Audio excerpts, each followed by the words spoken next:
Hello everyone. On this video I'm going to start working with a solution for this easy problem that I saw days ago on CoderByte platform.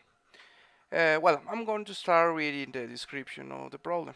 Have the function find intersection read the array of strings stored in str array, which will contain two elements. The first element will represent a list of comma separated numbers sorted in ascending order.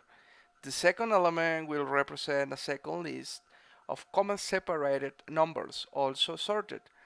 Your goal is to return a comma-separated string containing the numbers that occur in elements of a string array in sorted order. If there is no intersection, return the string false. We can see two examples which means the input, for example, in input section we have the input string that this program will receive, right? Okay, let's start working with the solution. For this solution, I'm going to use three string lists. The first one to separate the values one by one of the first element that will contain the input array. The second list will store the second element separated that will contain the second element of the array input of the array input, right? And the third one is to separate the intersections between these elements, these numbers, with comparing to these other numbers, right? Okay.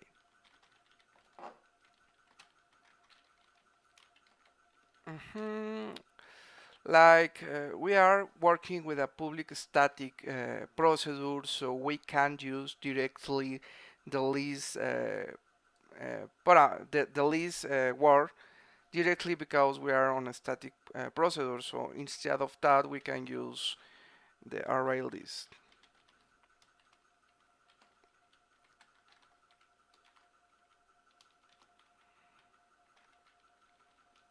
Mhm. This is for the first set of elements, S2 for the second set of elements, and the result is the list for the elements that have the acceptance criteria, have the correct acceptance criteria. After that, we need to split the values. So I'm going to use the for each cycle. Str r the first element, and we need to split by comma to get the values one by one. For example, 1, 3, 4, 7, and 13 will iterate by 1, and this value will have those values, right?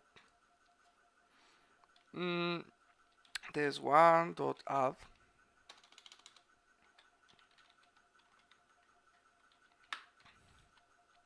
and also we need another cycle equal to the first one to validate, to store the second set of values. Is to okay. We have at this point we have separated the values. In other words, we have the values stored in the first list, name it as 1, and the second set of values stored on this S2 list. After that, we need to perform the validations between those set of values. For that, we need to open a new cycle, for cycle, to iterate by one the values of the first set on S1, and also we need another for cycle to compare. This is the cycle that will allow us to compare the first element between those other elements, right? those other elements.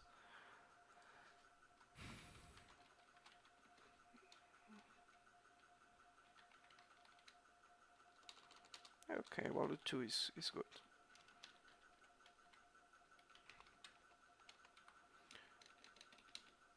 And we need to perform the validation. If value dot equals value 2, we need to increase another variable to store the number of matched validations.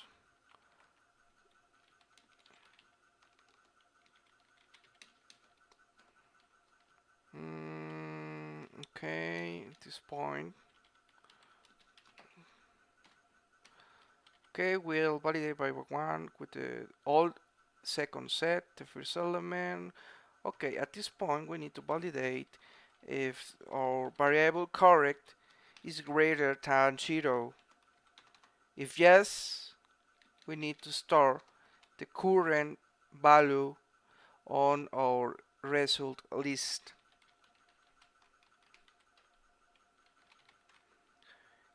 And we need to initialize correct with 0 to restart the value of correct.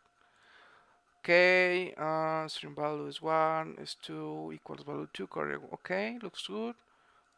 Pretty good.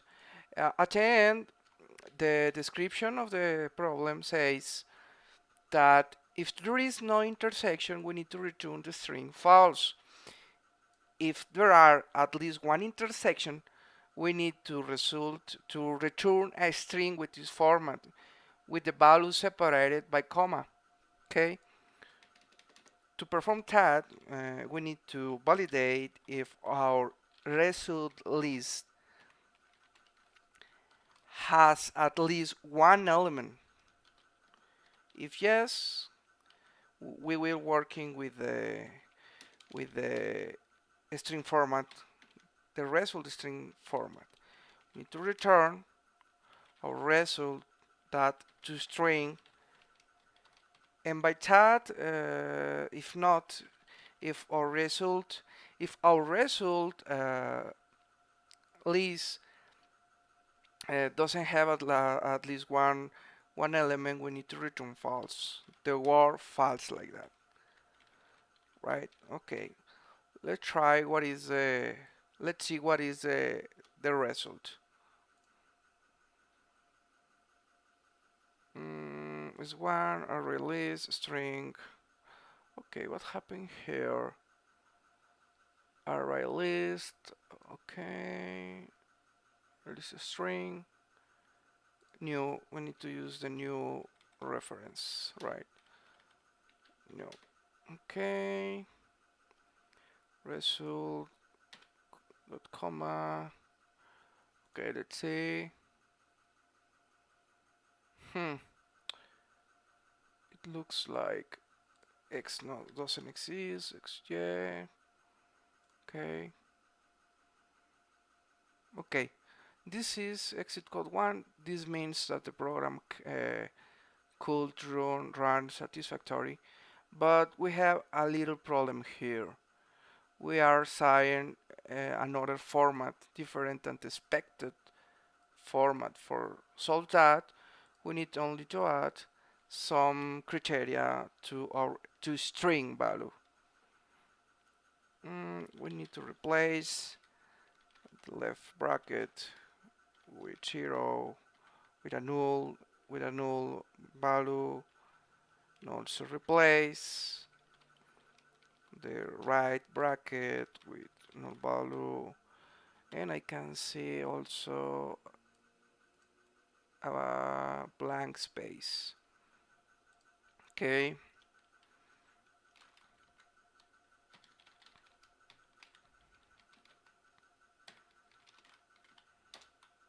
Let's see. Okay, that's good. We can see at this moment now the expected output format. Okay, we need to clear log and run the test cases. Okay, all looks good. Okay, then that's the solution for this small exercise. Thank you very much for your time and see you later.